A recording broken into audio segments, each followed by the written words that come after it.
Not that long ago, guys, and by not that long ago, I mean yesterday, we talked about the fact that Anthony Mackie, who is starring in the upcoming Marvel film Captain America Brave New World, put his foot in his mouth and made statements that were thought to be anti-American while promoting his Captain America movie. And after a ton of backlash all over the internet all day yesterday, it seems as if he might have gotten the call from Mr. Bob Iger himself. Maybe Kevin Feige himself called him and said, Anthony, you got to fix this. And he did so in the way of an Instagram story post. It's kind of like the way Bob Iger called Rachel Zegler after Trump's election.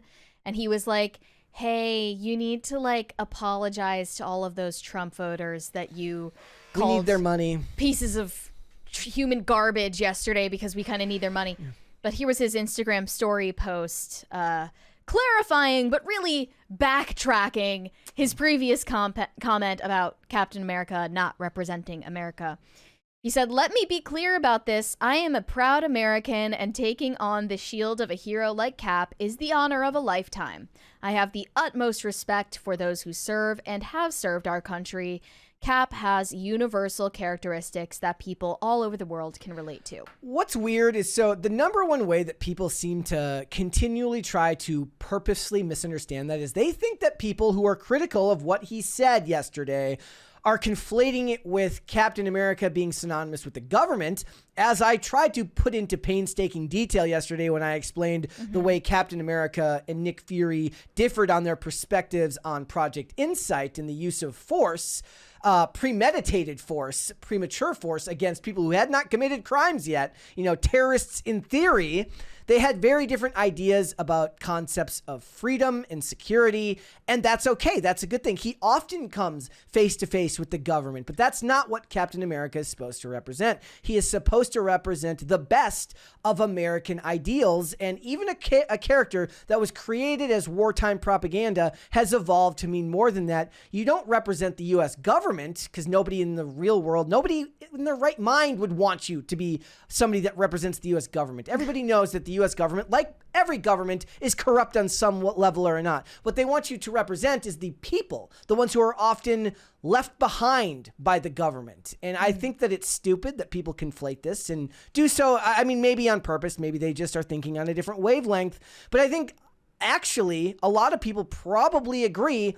They just come down on different sides of what Anthony Mackie said. Thank you. I like my suitcase. I don't care what anyone says. I love this. What just happened? Did you bump it up? No. What I unmuted some of the secondary mics. Thank you for the first crisis party. For the suitcase.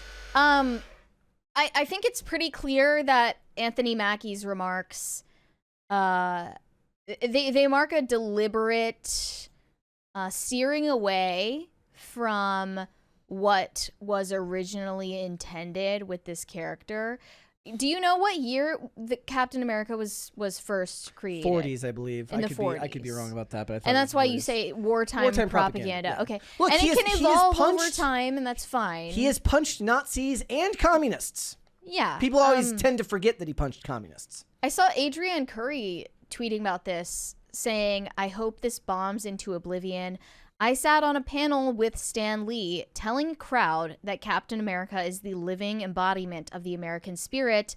This guy is insta-clown. He beclowned himself. Notice he said American spirit, not American government.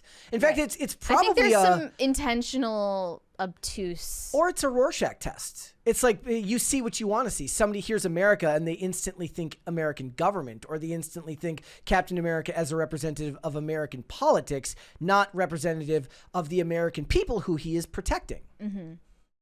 Well, I don't know. Is this going to have a real effect on the performance? I still doubt it.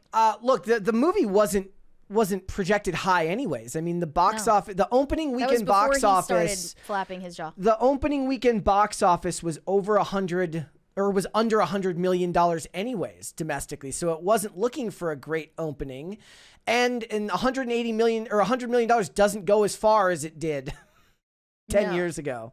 Especially when they've spent way more than people they want you to think on this movie. People were also bringing up statements that made Captain America, or that Chris Evans made back in 2011, which were also watering down Captain America's ideals. But guess what? Social media wasn't what it is today in 2011. And if he had said those statements in current year, if he was still Captain America, he would be raked over the coals the same way that Anthony Mackie is. What were those remarks? I don't have them pulled. I can. Do you know like kind of the general? Well, yeah. Sentiment? Hold on, I'll see if I can find them here. So. Okay. Because I didn't hear about any of that being brought up in this conversation. It was it was more of it getting into it. So let's talk about the Spider-Man stuff. Look, Yeah. when it comes to Captain America, the movie itself is on a bad track anyways. It's fair of him to try and save it. I don't think it's going to work, but I don't think that his comments are really going to play a large role. Like I said, when I talked to when I was at the doctor yesterday, I said, there's a new Captain America movie come out. They go, another one? They had no idea what I was talking about. So, like, his statements and celebrity statements on these types of things don't have the impact that people think it does. But there is more to this, because it is not just right-wing people who are calling for boycotts of Captain America Brave New World. We also now have people on the left side of the political spectrum that are mad at the star of the upcoming Spider-Man series. The first 2 episodes just dropped of Your Friendly Neighborhood Spider-Man, which is an animated series on Disney Plus, because he said that my biggest fear was that it was going to be annoying and woke. This was in an interview with Collider, which definitely they has threw a this slant. dude. They threw this dude under the bus so Badly. hard he got tire tracks from all 4 tires. Collider's Mike Thomas sat down for a chat with Hudson Thames, and he asked what it was like having a chance for a fresh take on Spider-Man in a world featuring characters never before seen in the MCU, like Norman Osborn and Lonnie Lincoln, and his answer might shock you. Okay, Hudson Thames said, I thought it was awesome. I mean, my biggest fear was that it was going to be annoying and woke, and it wasn't. And I was like, yeah, this is great. It's so well written. It feels real. I'm the oldest of 5 boys, so I feel like I kind of know what's happening in their lives and in high school, and it felt like it was doing that justice. Mm-hmm. I have no idea what he really meant by the word woke in that statement, but Collider decided for him to explain.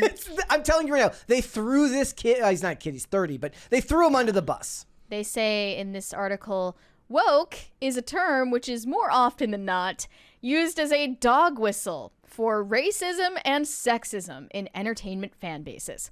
Thank you for clearing that up. So that essentially means Hudson Thames is dog whistling his racist and sexist views? This is also bullshit. Guys, if you want to see a fantastic example of how Hollywood is actually gaslighting you right now, go watch the 2011 SNL skit Levi Wokes, where they do a woke advertising campaign for Levi jeans, sizeless, colorless, gender neutral denim. They know what they're talking about. They're not stupid. They think you're stupid, and they're gaslighting you. We have a 20 from Mr. Moose Knuckle. They set up Bucky in all the other Cap movies to take over the mantle, but because modernism, they had to throw out all that build-up. Bucky should be Cap. Is this generally how people feel at this point? Yes, a lot of people believe that, given the fact that Bucky and Steve Rogers grew up together, and Bucky has a long journey back from what happened to him with the super soldier serum and to be turned into an asset of a foreign government, and all the mind control, that the real way to bring his character to a crescendo would have been for him to have the mantle passed to him. I don't even like the idea of passing the mantle at all. I would rather they just tell Bucky and Falcon stories rather than carry on Captain America from an obscure comics run. Be honest, is Anthony Mackie a diversity hire? No, he was hired as Falcon, and he's one of the best parts of those. What I mean by that is, would he have gotten to star in the next official Captain America movie if it weren't for his race? I honestly don't think that he would have. Here's the thing.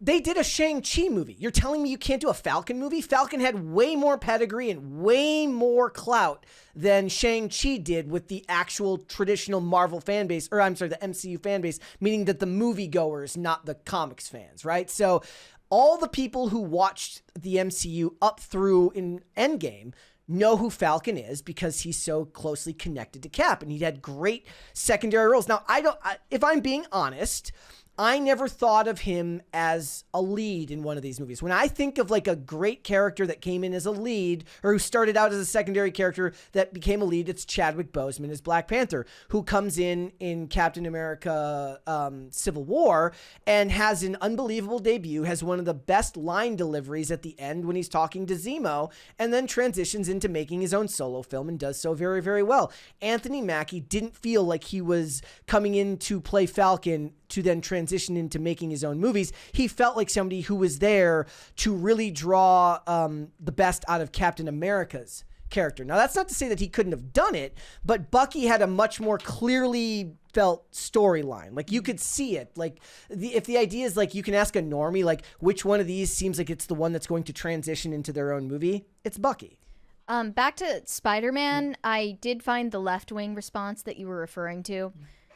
This person on X said, Stan Lee literally said bigotry and racism are among the deadliest social ills plaguing the world today, and Hudson Tames is out here saying he was worried about Spider-Man being too woke. What a dipshit. Again, not understanding that, first of all, you can talk about all of those themes and make something that people will still like. But then a right-wing Batman response. the Animated Series has a strong critique of unfettered business and capitalism, you could say, but people love that series because it's done well. This is another response saying, if this show came out before the election, there's no way he would just say this in an interview. The overall vibe shift, there's that term again, since November has been so palpable. I know some people online are mad about it, but the fact that a relatively young actor felt fine saying this is telling. And you could think that this tweet came from a right-wing person. This is actually another left-wing response agreeing that wokeness is dead, and it's gotten to a point where you can beat the dead horse of wokeness. Here's the problem. They race swapped the Osborns, and they race and gender swapped Kurt Connors, the lizard. So, you know, if it walks like a duck, if it talks like a duck, you're not going to escape those allegations of, again, that word. Woke. I hate that word. But when you race and gender swap characters that blatantly, major characters, people are going to question why. Yeah. And I think that's fair. And I do have what the statement that Chris Evans made back in 2011. And again, I believe that if he made this statement now, there's every bit of the possibility that he could have gotten pushback for it. He says, this was from an interview he did with CBR. He says, I'm not trying to get too lost in the American side of it. This isn't a flag-waving movie. It's red, white, and blue, but it just so happens that the character was created in America during wartime when there was a common enemy. He went even further, suggesting it feels more like he should be called Captain Good. I mean, he should have been fired just for saying that. Like, Captain Good. Captain Good. He says he feels like he should have been called Captain Good, explaining that while Cap dresses in the American flag, the character's creation is rooted in opposing undeniable evil, rather than promoting nationalism. Here's the problem. Nowadays, we live in the social media information warfare age where undeniable evil is described as vastly different things by vastly different groups of people. You could actually make the argument that in current year, like, information warfare is a far more interesting storyline if you want a really, really in-depth world of the grays. But if you want to tell black and white stories of good and evil, you need a character like Captain America to have civic pride and care about people and have an evil that is notable and obvious. Now, I remember that dude who was starring in The Acolyte said, one thing I love about Star Wars is like the gray, and it's not like good and evil. I'm like, it's literally the dark side. Yeah. What the fuck are you talking about, you numbskull? Like, spoken like someone with a squirrel on a control panel for a brain. Yeah. Look, he can. The Spider-Man one, I don't know. It's an animated series on Disney Plus. What's odd is like, so I actually imagine that the audience for Spider-Man, if the show is good, will show up either way. But if it's got the race and gender swaps and people feel like they're being fed a bunch of propaganda, they might look away from it.